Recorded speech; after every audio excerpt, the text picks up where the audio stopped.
Yeah. So for my topic and what I found interesting in smartphones class, what I wanted to talk about with smartphones is actually a little bit to do with the supply chain of smartphones.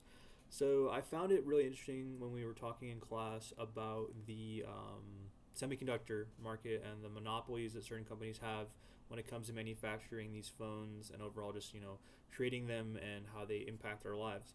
So one of the companies we talked about was TSMC, or Taiwan Semiconductor Manufacturing. It is the largest semiconductor manufacturer in the world, and it is the company that basically produces all the chips used in all smartphones. So I kind of wanted to dive into a little bit of that because I thought it was really interesting, especially learning just how the history of this company intertwines with companies like Apple and Samsung. So a little bit of the history with the smartphone. Of course, like companies like Apple originally went to Intel.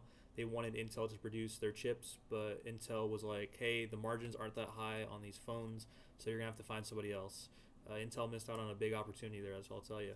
So because of this, Apple went to Taiwan. They went to TSMC to produce their chips for the iPhone, and TSMC has been producing these chips ever since. These are some of the most advanced chips in the world. These are like 3 nanometer to 5 nanometer chips, and they basically power our iPhones. They are the brains of the iPhone. So they're really important for everyday life.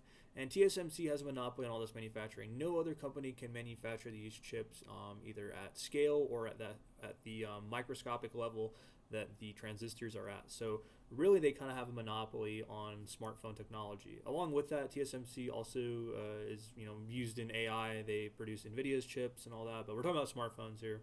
So yeah, Apple's newest developments, with their smartphone chips have been from TSMC. Apple, the engineers at Apple will design the chip and then they will send the blueprints over to TSMC, who will manufacture it. It's also interesting because TSMC also manufactures the chips that are used in Samsung's phones. So basically, all modern smartphones have a chip designed by a company that's then produced by TSMC. So it's really interesting how this one company has come to control the entire market of semiconductor manufacturing for smartphones.